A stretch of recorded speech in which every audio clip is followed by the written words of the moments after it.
So welcome. For those of you who might not know me, I'm Jason Baker. I'm the Vice President and Associate Publisher for Tampa Bay Business and Wealth. Thanks everybody for joining us. I hope everyone and their families are staying safe and well during these crazy times that we're in right now.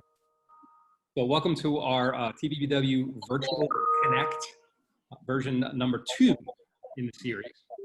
Because yes, this is going to be an ongoing series because that's what we do right now. So we've pivoted to adjust to the times, as you can see. We continue to offer that valuable content and a place for all of our partners, friends to connect in a fantastic way and see all of your smiling faces. We know how much everyone's kind of longing for this type of interaction right now because we're all locked up and we're all doing what we're supposed to do. Look for that human contact, and here you are, your smiling faces. So thank you again for being here, and we desperately miss you all. And looking forward to seeing you one-on-one, hugging, shaking hands very, very soon, we hope. Fingers crossed, very, very soon. So with that, I'm just going to go over some quick ground rules that we've seen have made these panel discussions work very well in the past. We'll be asking everyone to mute their microphones once we start the panel discussion. And we will also say that best viewing presentation, optimal viewing for this is if you put your screen into speaker mode. And that is a button that is on the top right corner. You can either do speaker mode or gallery mode. If you put it in speaker mode, you just see the person that is speaking at that time. And it kind of gives you that best effect when you go through this. We'll be monitoring the chat box, and we'll be basically taking some, if there are some pertinent questions that make sense that we can pose back towards the end of the discussion and kind of filter those back in. If we have time for that, we will do that. But again, feel free to privately chat between each other, because we know a lot of you haven't seen each other in a long time, and that's a hard thing not to do. So with that, I'm going to turn it over to Bridget, our CEO and publisher of Tampa Bay Business and Wealth, to get us started. Great, thanks. It is really wonderful to see all of you guys and to see the participation that we've had in these last. This is our second one, obviously. It's our answer to not being able to bring our partners and sponsors and advertisers together for the CEO Connects. We promise they're coming back, and they're coming back as soon as possible because we miss you guys and we know you miss the networking opportunities that exist at those. So we will all be together again soon, and not on camera and not doing it like this anymore, I hope. We had over 90 people registered to attend today, and I think that speaks volumes about not only the thirst for information around this CARES Act and the Paycheck protection program that I've become so intimately familiar with over the past week. So I want to make sure that I say thank you to y'all for being here, but also to our subject matter experts. You're getting free advice from some really smart people today, and we're hoping that that's, where we're providing you value is content that you can't get anywhere else and that you need to know. So thank you specifically to Brooke Mirenda. She is the president and CEO of SEDCO, and she'll tell you a little bit more about that when she talks. Also to Paul Rush, attorney with Trenam Law. Marianne Keehan, she is SVP, Senior SBA Regional Sales Manager with TD Bank. And Jack Rybicki, who is principal with CLA. So let's go ahead and jump right in. I know you guys are here to listen to the experts and not me. I'm certainly not one of them. I just do a good job of asking questions and hopefully moderating and keeping the conversation on track. So without further ado, Paul, let's start with you. Review the CARES Act and the debt relief part of it and what people need to know.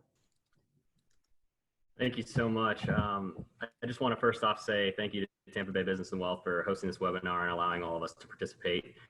I want to also start by saying that I can honestly say I've never seen the financial services industry band together in a fight like the one we're in right now. As Bridget mentioned, I'm Paul Rush, and I'm an attorney with Trenam Law and the Real Estate Lending Transaction Practice Group. Trenam Law has been providing legal services for the Tampa Bay area for 50 years. A significant portion of my practice is devoted to government guaranteed lending programs like the SBA, which we'll get into what the CARES Act allows the small businesses.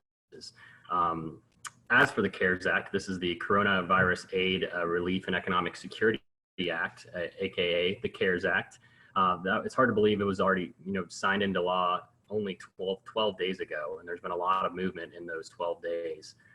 It was the $2.2 trillion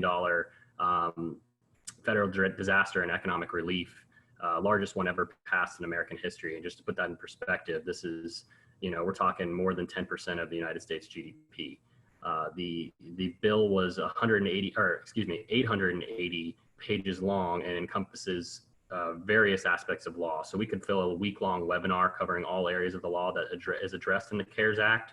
But since we had time to prepare for this webinar and we can share with you all, I thought I would highlight on kind of the top key takeaways from what the CARES Act does provide. The CARES Act provides stimulus to individuals, businesses, and hospitals that are, caused by the distress caused by COVID-19.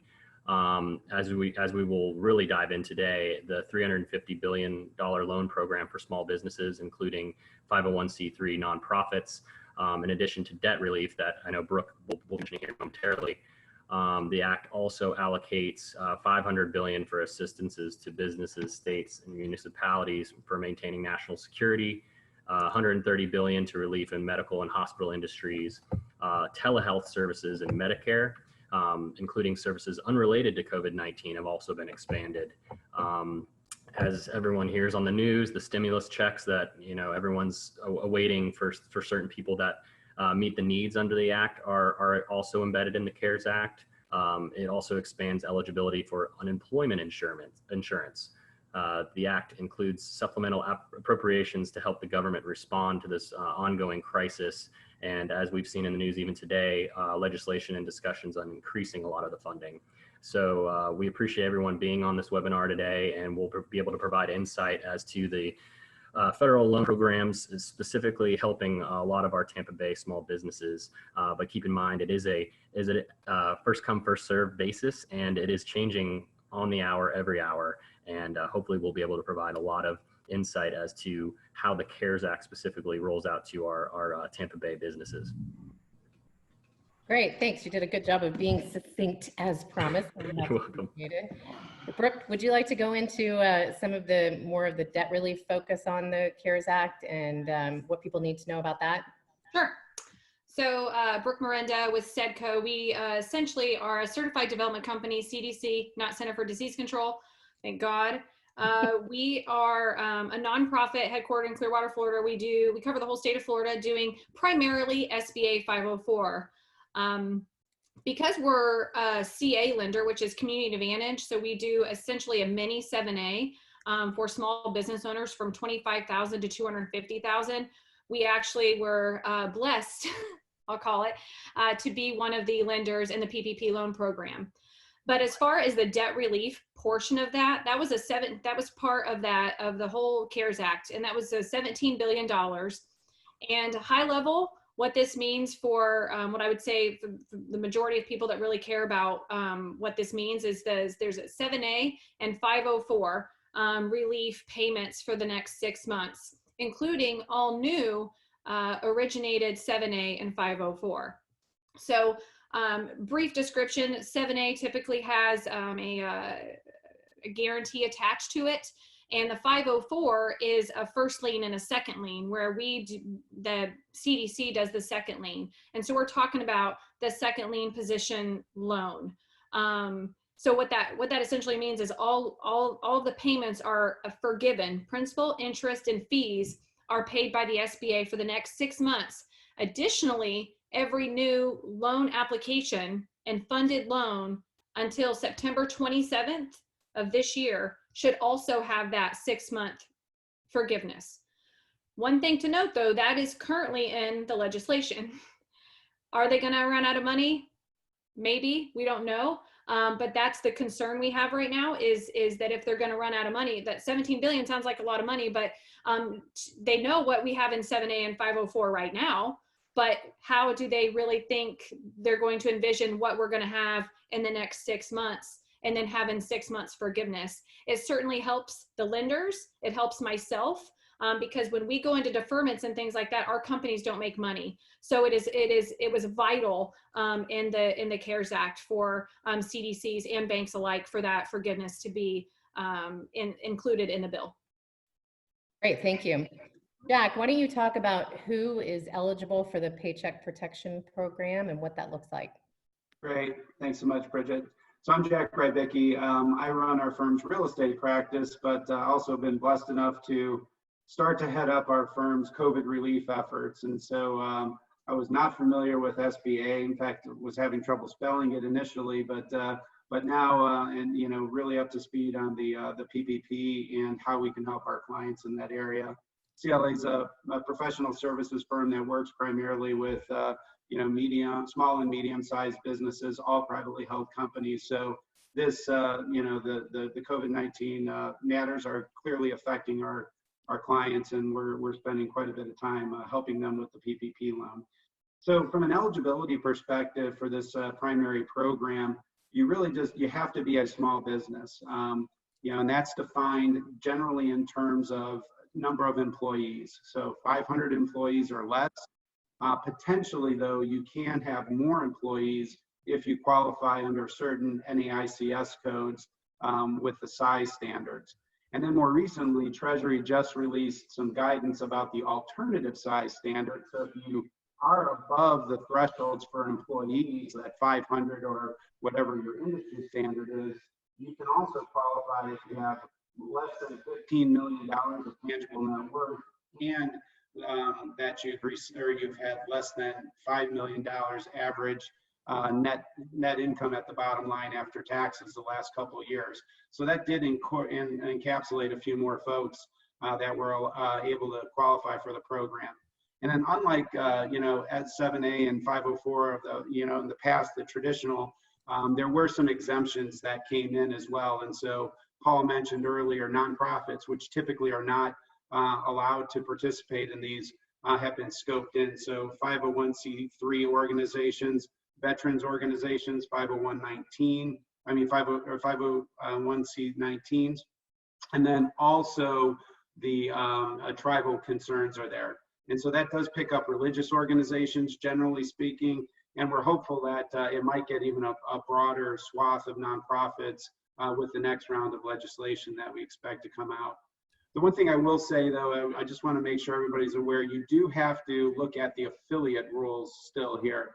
The only groups that were exempted out of the affiliate rules are franchises, hospitality and food service, and then if you're already an SBIC-backed company.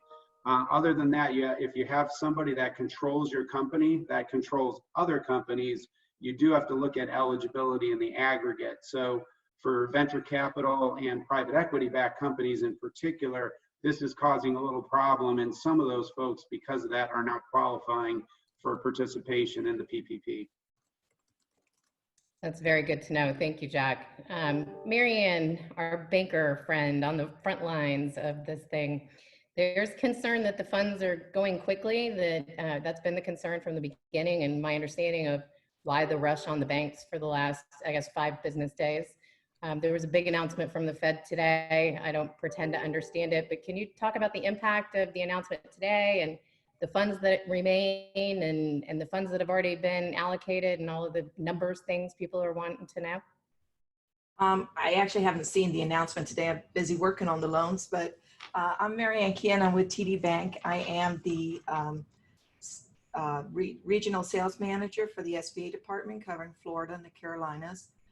We have been, as you can guess, pretty busy these last couple of days. We're focusing everything on processing these PPP loans.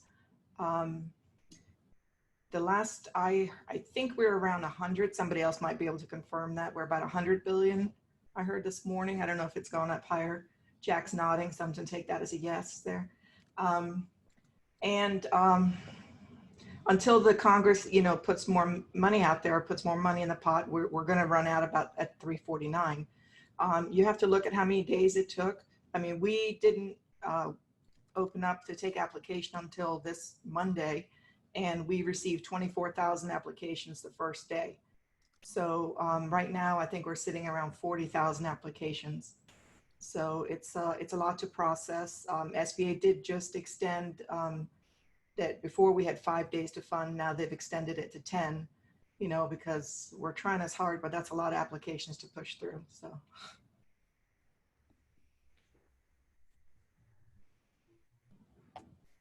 I was muted. Sorry. Still learning these things, right? All getting used to the technology.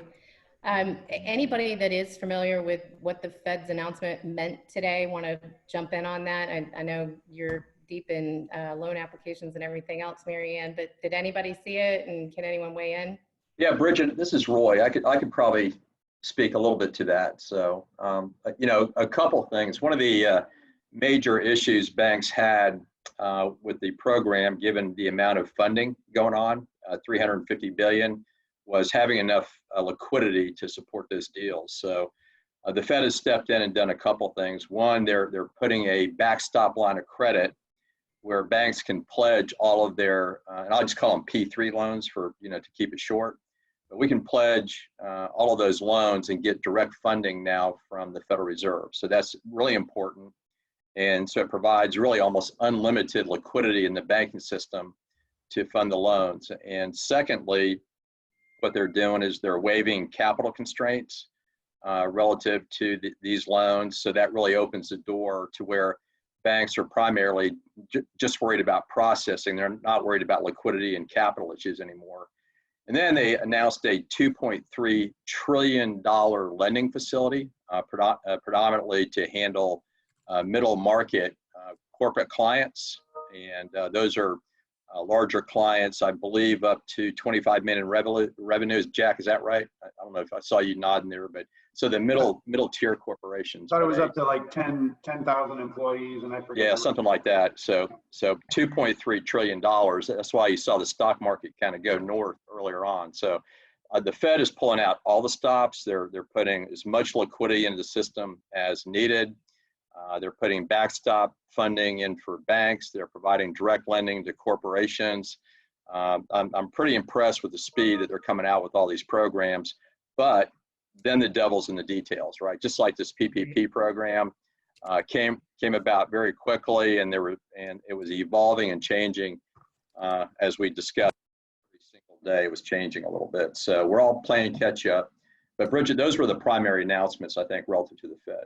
Wonderful. Thank you so much, Roy. Anybody else on the panel have anything you want to add to that, or move on? Yeah, they've only included lenders in that, banks right now. So like I'm not in that program where I would get funding, unfortunately, at this point. So, well, Brooke, why don't you talk about the repayment requirement portion of the PPP and how the forgiveness works and all of those things? well, essentially the burden is on the small business owner to provide documentation and certification to the lender to ensure they do what they're supposed to do. And there's some certifications. You can look at the application. It's all there, you know, spelled out, that they are using the funds for the purpose of the loan. And assuming that they use the funds for the purpose of the loan will be then forgiven for that dollar amount. If, however, there are funds not used for that purpose spelled out, then they'll have a loan with the bank with the new Treasury information that came out today, what that's actually going to look like. I think, as Roy said, the devil's in the details, but essentially they'll have a loan for the remainder, the balance for 2 years at 1%. You know, while that's good for the small business owner, when you think about a 2-year loan, it's a pretty short amortization. And so I think that was a big concern for lenders in general, to say, okay, I've got a below market loan with no personal guarantee, with no collateral at 1%, and with the assurance that the borrower is going to do what they're supposed to do. So it's really on the borrower. The lender certifies, yes, they agree, but it's really on the small business owner to utilize the funds appropriately. And one of the things we talked about earlier, but we've advised borrowers to open up a whole separate checking account and to put those funds in that account with their bank to monitor the payroll they're making, because you know, they put the money in the account, they make payroll, it should be forgiven. So that's effectively how the forgiveness works, but the burden's on the borrower. Hey, Bridget, if I could just add a little bit more on the mechanics of it, because there, in addition to spending the dollars for the things that you are allowable under the plan, which are payroll costs, rent, utilities, and then interest on mortgages and covered debt, there's also an employee retention component, right? So there's a measurement that looks at the employees that you have during the 8-week period after you get the loan and compares that to your employee count before, I'll call it a pre-COVID period, right? And then to the extent your head count measured in FTEs is less, so if you only had 80% of your employees paid during that period, you're only going to get 80% of the loan forgiven. The other component that people need to know about is that if you reduce people's pay by more than 25% for those folks that make under 100,000, that also counts against you and can cause a portion of the loan to not be forgiven. And then the new test that kind of Treasury introduced, which wasn't in the original legislation, is this test around 75% of the loan proceeds need to go to payroll costs, right? So Treasury is really trying to impress upon the borrowers that you're only going to get forgiveness if you use the bulk of the money, 75% or more, for payroll related activities. And so that means that you're limited to non-payroll stuff at 25%. And again, if you fall short of that 75%, that's another component that would add to the non-forgiven piece of the loan. So there is some complexity to it. It's not just spending the money in the, on payroll and those things. There's some other tests that need to go in. And, we expect that the forgiveness side of this is going to be much more complicated than the loan sizing. And I will tell you, the loan sizing, as the bankers on the phone and can attest, that was painful. So this part of the program is going to be complicated for sure. Got it. So there's a gentleman on the phone, I won't call him out, but I had a conversation with him yesterday, and he was talking about having one account with one bank and another account with another bank, and how different the application process was between those two organizations, and how one of them had made it as simple as possible and the other one pretty much made him do a whole new brand new financial statement. So is that posing a problem? I mean, are there no guidelines? Is it like a free-for-all? Every bank makes their own decisions as far as how to put their clients through that process? Marianne, probably you're the expert at this point on this conversation.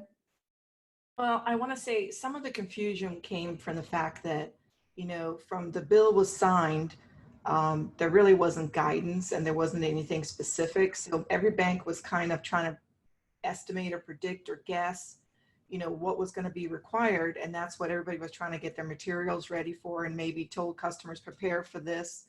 And I know, like, even we had to start for our online platform, putting in what we kind of thought was going to be required, which we've then had to quickly go in and adjust, make adjustments as we figured out. It really comes down to that we need proof of what the last 12 months for an existing business, that average salary. And most people are using a 940 or they're giving us the four 941s, but they're giving us the 940. It's a quick, divided by 12, multiplied by 2.5 times. And that's kind of where you come. And then they're giving us some kind of documentation, payroll statement, or the first quarter, the 941, to show that they had employees around February. That's kind of where we're going with that direction of it. And I mean, those are really the things that we're kind of checking, just to make sure that it's in, but you have to be careful because there's a lot of things like benefits, retirement, different things that they might have additional. So sometimes it's not as clean as just the 940. Sometimes you got to kind of ask the customer, hey, how'd you come up with the calculation? And then they'll tell you, and usually it makes sense and it sounds reasonable and you move on. So. Yeah, Bridget, every bank has been, and Marianne probably would attest this, every bank is different and how they're processing them. JP Morgan came out on Thursday and said, we're not even going to think about doing this Friday. And so, there is, different processes depending on the institution. And I heard that, it was a lot of small community banks doing it on Friday. I don't know about Roy. I don't know if Roy is doing anything over there in pilot, but, it might be, hey, we know this customer. We know the situation. Let's put the money out there and give it to them right now and kind of do the work on the back end too. Because quite frankly, legislation came out on March 27th. Regulation didn't come out until last Thursday. So, there was a lot of, lenders poking holes in all the legislation. And then when regulation came out, there were still a lot of questions. So that's why I think applications are varying depending on the institution, because everyone's trying to, it's like riding an angry bull right now, and everything keeps changing, and we're falling off and jumping back on. And that's what's just been happening. I mean, right now we're working with a program where you've got 2 different applications out there with different questions, but SBA said they accept both. So, and with that kind of volume, we have people that we have to have people process it that's not that familiar. So it's tough to do it this fast, but we want to help our customers, and we want to get the money out there. So we're doing everything. Everybody's, pitching in, and we're trying to get them out. Well, that's a great segue to my next question, to get the money out there. I know there's a lot of misperceptions about how long it takes from application to actually receiving the funds, and that some people think that there's all these small business owners out there right now running around cash flush with all kinds of money because they've already gotten their money. So how long does it take from application to receipt of the funds? Go ahead. So who wants to go ahead? I can take You it. go. Okay. That too, Brooke. Sorry, I was just going to weigh in if you don't mind. And Marianne and Brooke were absolutely right. And I just wanted to bring it because I know they're all assisting their own customers.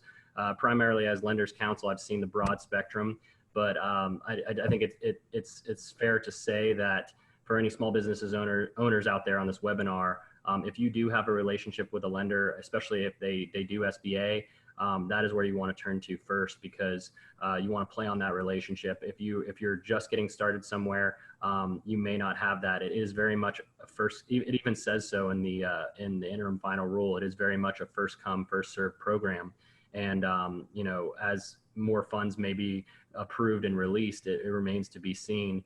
But as far as I know we haven't touched on the EIDL loan, the Economic Injury Disaster Loan Program. That is done directly through the SBA online, funds directly from the federal government. There is a $10,000 grant component that you can apply for.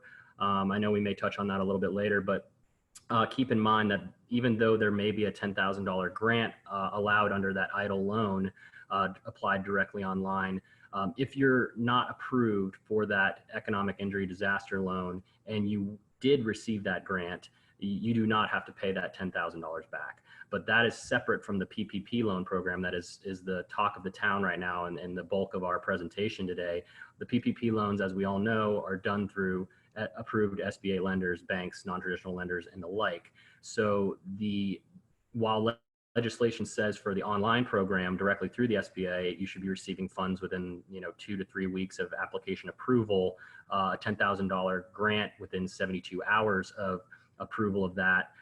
It really is based on the type of relationship you have and the lender you're working with for the PPP loans, because even though you may be approved, we're all kind of in this together as to how the different banks are going to be rolling out the funds and how they're actually going to get those into the accounts. So a little bit wanted to piggyback off what Marianne and Brooke said, because they're absolutely right, and wanted to weigh in on those other options just in case anyone on here is a small business or there are other lenders in the audience. You're not alone in this fight, and it's always constantly changing. But to all the small business owners, there's other options outside of PPP loans that you can look into as well. And Paul, just one thing to note there, you mentioned earlier in our prep that if you do get the $10,000 grant, that will ultimately reduce your PPP loan generally. Right. So if you get a $10,000 grant and a PPP loan for $50,000, you'll actually only receive $40,000 under the PPP loan. And the EIDL program and the PPP can be used together. You just can't use the dollars to pay the same cost. And so if the EIDL loan gets sized to help you cover your costs during a 6-month period, and part of that is to pay payroll and other things, you would reduce the EIDL or effectively refinance it through the PPP. So you only have one loan that sets at a maximum amount, and you don't have duplicate dollars effectively. So just talk about the EIDL a little bit, because I wasn't aware until we were all talking earlier, the differences in that. And one of the questions that we received ahead of time was that once you submit that application for the EIDL, nothing happens and you don't know anything. You don't know if you've been approved. You don't know if a check's coming. It just, I guess, Nothing. So can you talk about that process and how it differs and how the dollars differ?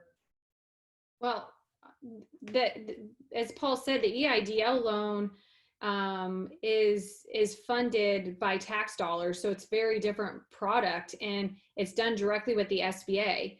So I don't know anyone at this point that has applied that has gotten their money from EIDL even from 2 or 3 weeks ago. So, you know, this 2-day turnaround time, I just think, you know, SBA, they're doing probably processing 400 times what they used to every day from a month ago. So you have to kind of give everyone credit where credit's due, and the realization that as far as the EIDL loan, that's done directly with the SBA, but then you've got PPP that just came out. So I think that that's where the delay is. And I think anyone that thinks they're going to get their money in 72 hours is going to be sorely Right. upset, because it's just that's just not happening. And PPP is different because PPP is directly with the lender. So they go to Marianne and say, hey, Marianne, and Marianne's like, perfect, you're approved. Even Marianne said, you know, she started applications on what, Monday, and you were funding on Wednesday. So with the PPP, I think the money can go to the market a lot quicker because you're dealing directly with the lender rather than the SBA.gov, which is where you're applying for the EIDL loan. But you do have to disclose in the PPP if you applied for the EIDL. Right, and going to Bridget's question, just a really quick summary for a lot of the viewers out there, and Brooke's right, in terms of they say that this $10,000 grant will come in the first several days, and then the actual EIDL loan will be 2 to 3 weeks.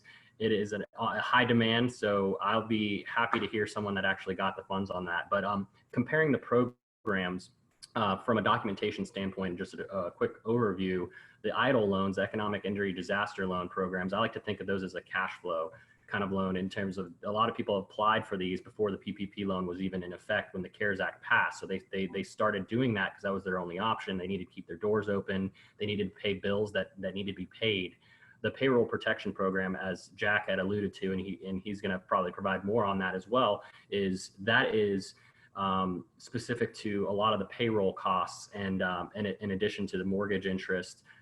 Now keep in mind, it does not take into account any of the prepayments on any mortgages or any principal, just the interest, as well as utilities and rent.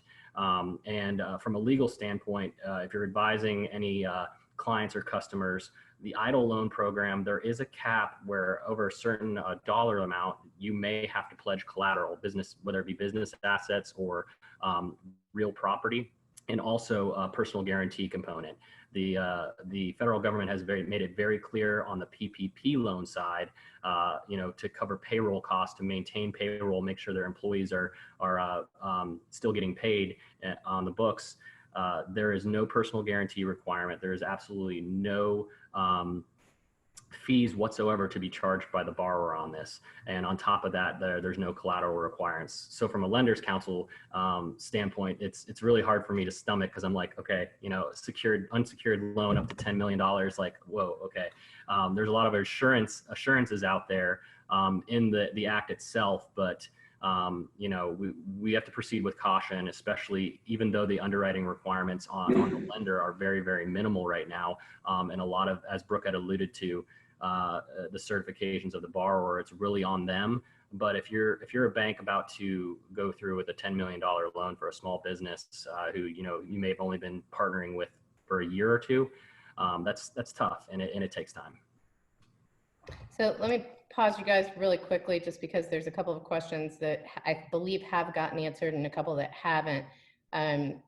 Grant option info is not easily accessible. So Brooke, that's what you were saying, go to SBA.gov. Is that where that information is easily? SBA.gov, it's that we call EIDL, Economic Injury Disaster Loan. So yeah, but they are changing that. I've heard that there was something from one of the congressmen in Hawaii that talked about they may actually size that $10,000 grant down based on number of employees, because they were starting to get a number of ones and twos applying for that. And so they were going to reduce that to potentially a multiplier of 10 or 1,000 per employee, capped at $10,000. So we've heard that. They have made the application process much easier, right? If you were to apply or had applied, a week and a half ago, there was a number of forms that you would need to complete with a lot of financial information. Now it's like 5 screens. It takes about 5 minutes to get through the application process. The emergency loan is on or the emergency grant is on the last page. It just says, you know, are you interested in getting the emergency grant? And you just click yes.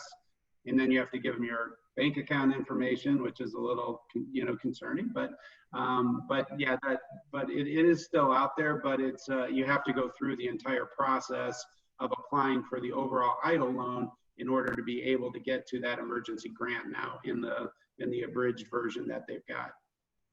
So we have 2 people on the call that both seem to have a similar experience, which means there's probably more. So I want to make sure we answered this. I submitted over a week ago and haven't heard one way or another, nor did I get a confirmation email when I completed the form. I do have the code it issued me, but that's it. Who do I follow up with? Unfortunately, there's nobody to really follow up with, you know, so once you submit, you do get that confirmation code that says you submitted and you're in the queue. But, you know, as Brooke and Marianne mentioned, you know, the SBA is not an organization that usually is in the business of dispensing funds, right?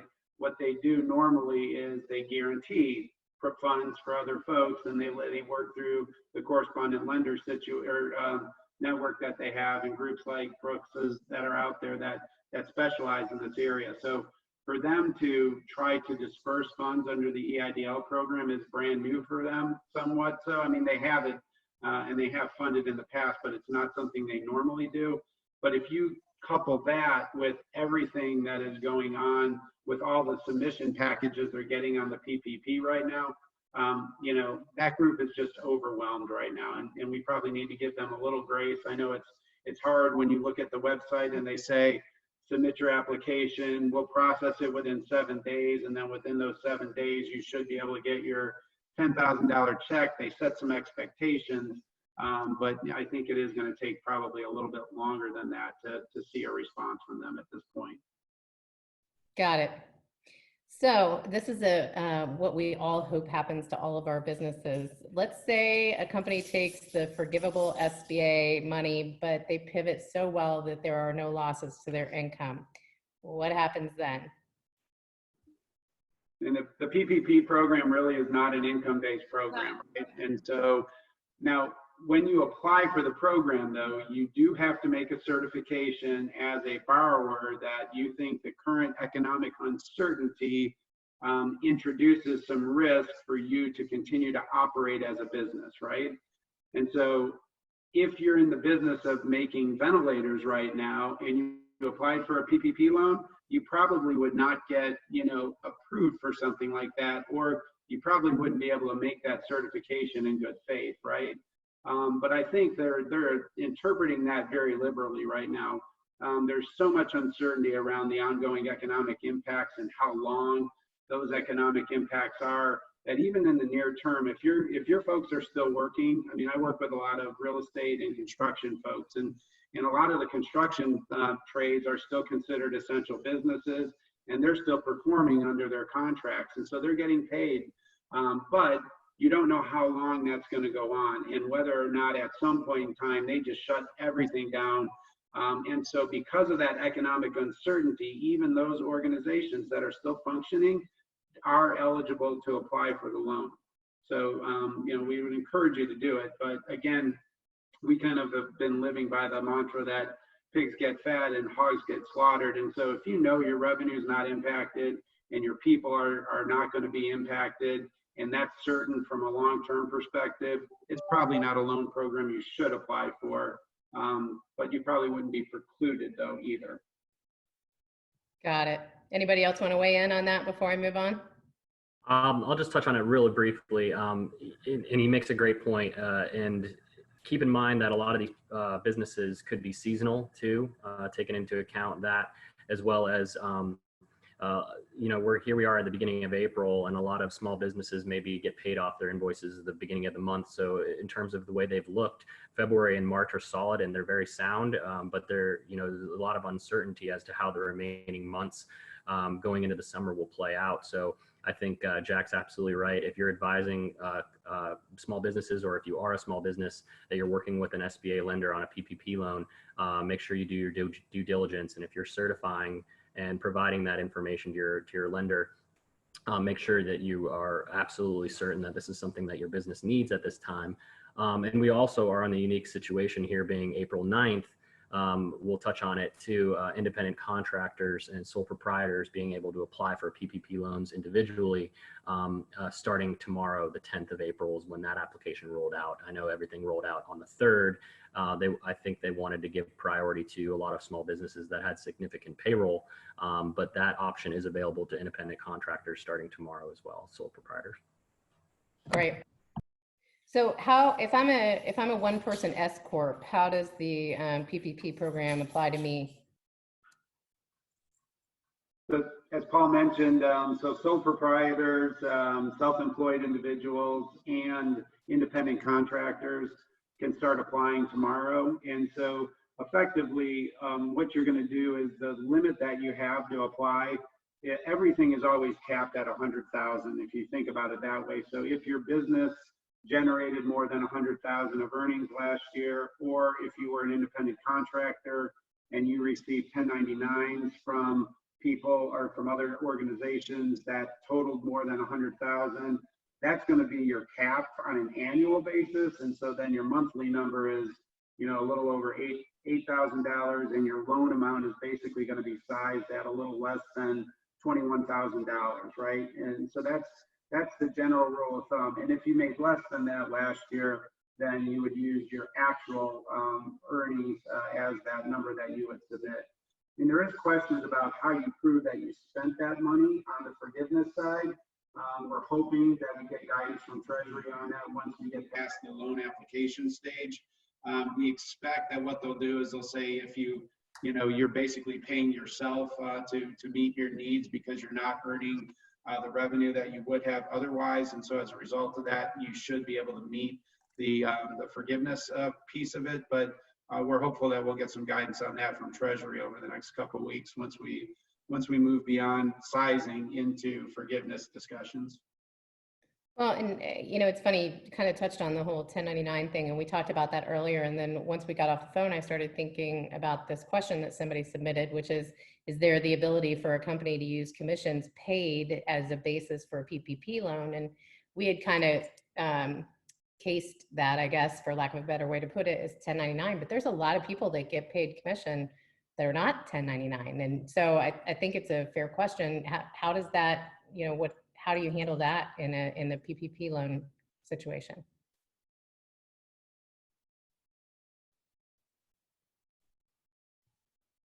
Anybody want that one? I'll take it. So you're asking if you have somebody that's like a salesperson that makes a base salary and a commission, basically. Yeah. A person like that, yeah, they're just capped at 100. Right. So we consider the commission in there. It's, the commission counted would be counted in there, but we try to, yeah, we don't do it because we're just not really, but the bars should go through and cap the ones that make over 100, and that should be the number he should be using. And that's sometimes why but that's sometimes why, like when you look at the 940, they do apply for a lower amount because they have gone through and capped, and then it makes sense that they're going to apply for a lower amount. Yeah, but Bridget, I know there are instances out there where people pay both on a W-2 and a 1099. I will say that the IRS frowns upon that, and that generally you shouldn't be doing that. But if you did have that phenomenon where you had that, you would really only be able to use the W-2 wages, because in theory, that person that's getting a 1099, they have the ability to apply for a loan themselves, and you don't want the double dipping. So anything that's on a 1099 is not includable, and that was specific in the guidance from Treasury that came out on the 6th, that it is not includable in the average payroll calculation. And I would tell, just as a guidance, the Treasury website actually has a really great frequent asked questions that they're updating daily, and it's a great resource. As a lender, we go there too, just to kind of make sure their rulings, because this is moving so fast and changing. So, but for somebody who had questions, there's a great frequent asked questions. Good to know, because one of the questions that we had was that there's a lot of general information and where can we go for specifics. There's some questions from the floor, people that are on the call. One is some of the smaller banks claim that they're more nimble at getting loan approval, referencing 24 to 48 hours, while the bigger banks seem to be bottlenecked with the sheer volume of applications. So this person would like to know if there's any truth to that. Well, it has to do with, I mean, the process itself doesn't take very long. You know, if somebody puts in the information, you look at it, it's a quick calculation. And then, the bank does have to do, we have to go into the SBA system, which is definitely running slow. The E-Tran is running very slow. And once you pull the number there, and then you start the loan process of doing the documents. So, I mean, if you only have a couple that you have to do, yes, you can definitely do it pretty fast. But most of the larger banks have, got inundated with applications. So, we'll make it through them and we'll get them out, and we definitely want to get everybody taken care of. So, yeah. The one thing I would ask on the community bank side, you need to make sure that they are already hooked up with the SBA. I was on the phone with a contractor out of Sacramento, California. The community bank that they work was not in the SBA network, and so they had not established that relationship with the SBA yet. They started taking applications on Monday, but they still do not have connectivity into the SBA, so they still haven't been able to submit any of those applications. And obviously those folks are getting a little antsy now because they're worried, is the money going to run out? And so should I go to another bank right now? To Paul's comments earlier, though, it's best to wait and work with the bank that once you've submitted an application. But at some point, you may want to, cut bait and move to a different organization if the bank continues to have problems with the connectivity there. But if you think about it, I was talking to some folks over at B of A. They received 94,000 applications on Friday when they started doing this. It's just not possible to get through those in a day, right? So it doesn't matter how many people you bring on. So the banks that have volume are doing a phenomenal job getting in front of it and bringing on temporary folks and using third parties to help process this. They're doing a wonderful job, but it could potentially take longer than, a bank here in town that I was talking to yesterday. They had roughly 600 applications. They were able to process those fairly quickly because it was a more manageable number, right? Yeah, absolutely. So we knew we were going to be bumping up against the walls from a timing perspective, and I want to make sure to give anybody the opportunity to jump in and ask you guys more questions. Here's one that just popped up. What is the likelihood that another round of funding will become available if the entire initial package is used? Oh, Jack answered. Look at you, real-time answering these questions. 100%, huh, Jack? Well, I mean, if you look at what's already out in Congress right now, I mean, the Senate already has a bill that's been drafted. It's on version 2 right now. That is calling for another 185 billion to be added to this program.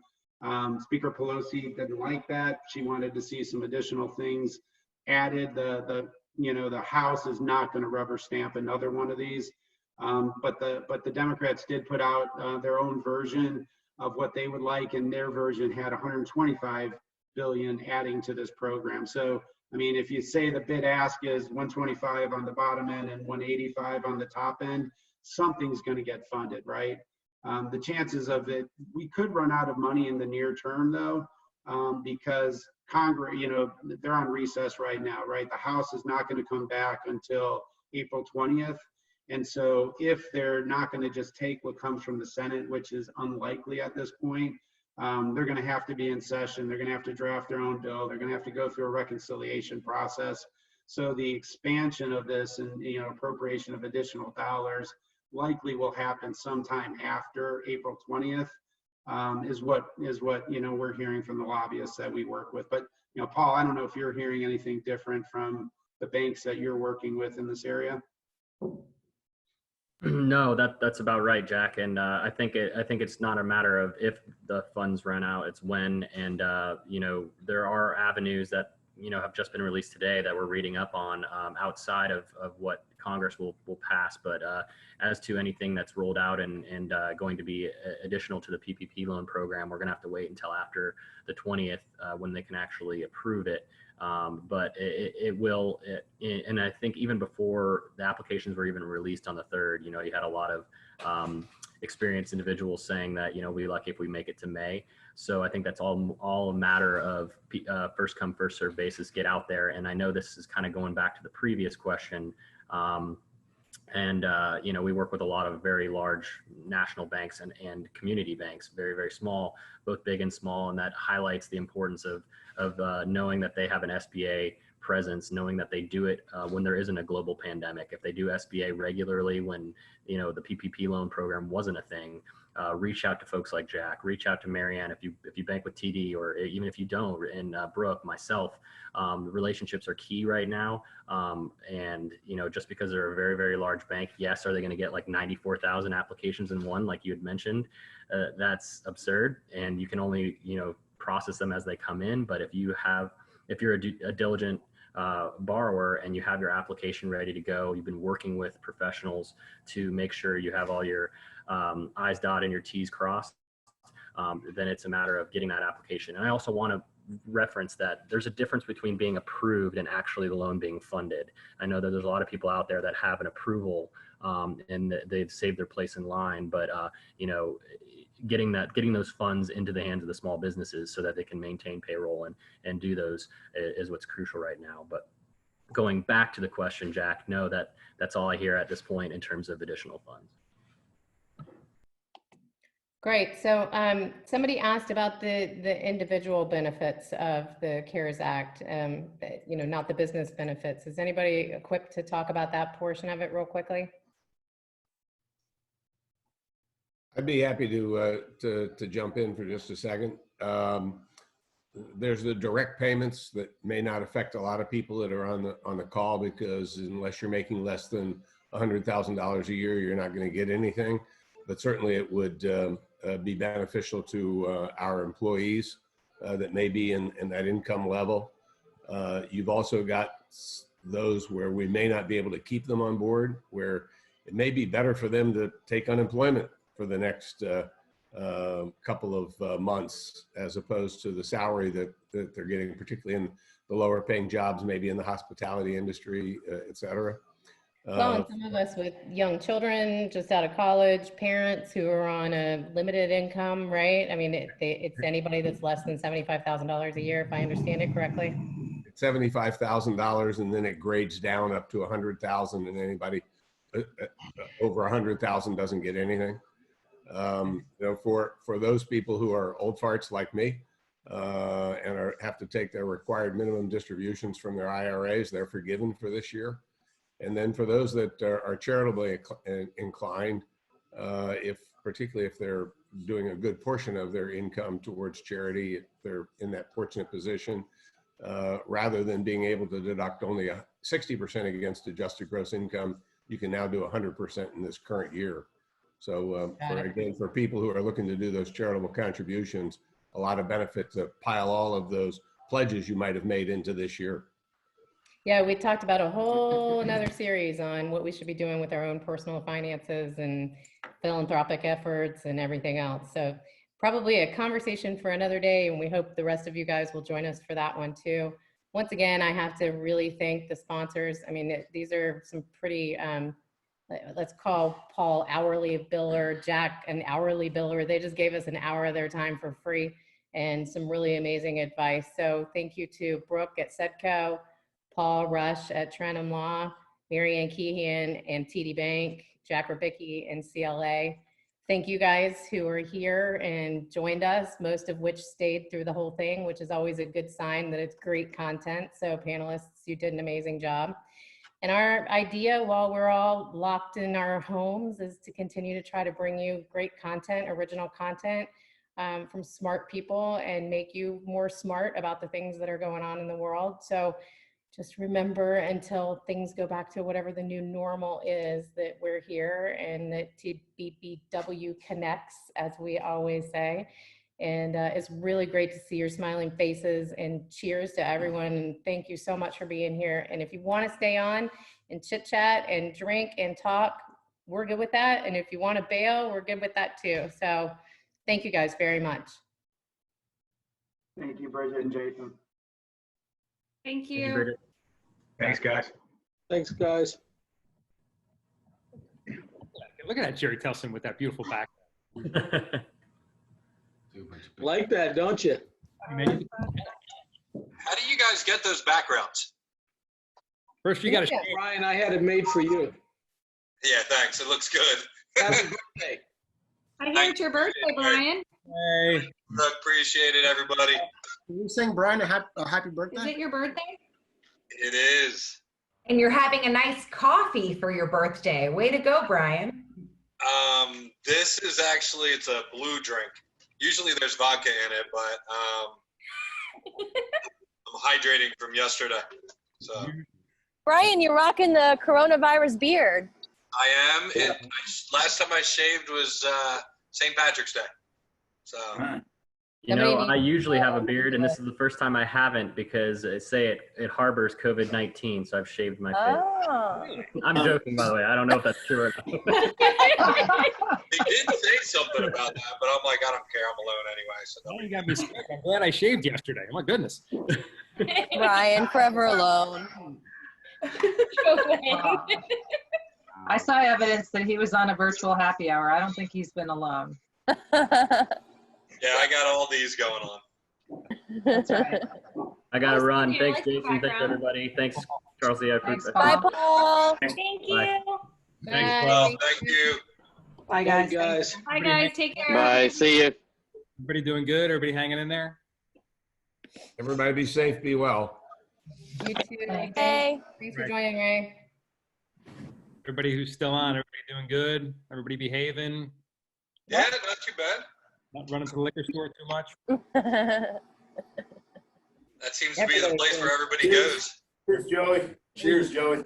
I'm still drinking through my stash that I bought 2 weeks ago, thinking it was the apocalypse. I have more vodka than I have toilet paper by far. You had a fact that lasted you 2 weeks. All done. Priorities. I've heard that you can I trade. stuck up for a month. Yeah. I It's can't just tell. priorities. And some people deliver, so that's even better. What are you drinking there, Bill? Oh, Southern. Oh, look, there's Jose's head. IPA. Always makes an appearance. So for those of you who weren't on the call earlier when we were not started yet, he came home having crashed his bike, rolled apparently like this down the Tom Stewart Causeway at 34 miles an hour. So yeah, he's got lots of boo-boos and should be a lot of fun to deal with. I think he's concussed or something because he's repeating himself over and over and over again. Oh, poor Jose. Let's see. We want to see. That happens when he's not hurt. Bridget, what did he do? Did he hit a curb or something or hit something? No, actually on the way down towards the bottom of the bridges, what I figured out is that they have like a little chicane to slow you down, right? So you don't go down. It did. Hold out. Yeah. And then there's like some telephone poles with support wires. And I thought I hit it well, but I missed the apex and my pedal clipped the wire and man, it was just ugly. Ouch. Did you file a police report? I think there's some liability there. You might be able to. I don't know. Might be able to get a claim going. You need to check with Brian on insurance. That. There, not eligible. Oh, I could get you 10 grand tomorrow. You don't even have to worry about. You don't even have to worry about PPP. I'll get you 10 grand. Boom. Oh, poor baby. Poor baby, Joey says. Oh, who, Joey? Ferrante? Yeah. Hey, if anybody wants it, I've just put a link in the chat box for a website where you can get backgrounds for your Zoom meeting. Ooh, I'm totally coveting Cindy's right now. Yeah, but Jim, you don't have one. What's up with that? I'm waiting for my green screen. You gotta have a green. I mean, you can You do don't it have to this have a green way. screen. I don't have a green screen. I don't have a green screen, but it does stuff like mine's doing right now if you don't have a green screen, and it makes. Did you bring your bike in to show the bike too? Oh my God. He's a goofball. I think I'm gonna have to. Oh, look! Oh, there's Jim. You're a floating head. Jim, you're a floating head. That's what happens when you don't have a green screen. Do you have a blue shirt on? That's right. What makes you think I'm wearing a shirt? I saw you wanted to go with a shirt on. Well, so Fan group. Take it out. Let's see what happens. Who's Ah! That's why. Oh, it's green. the problem is it's the same color. Monica could do it too. It's the same color as your background. That's the problem, Jim. You need to wear a contrasting color. I got good news. I ordered a green screen. They said it'll be here in June. I can't wait. So you know, I don't have a green screen, but I heard that Michael's you can get poster board that's green and it works just as well. So you can head That's up a to brilliant Michael's. idea, Cindy. Yeah. You can do like they did on Better Call Also Saul. They got cans of green spray paint and just sprayed it a bed sheet.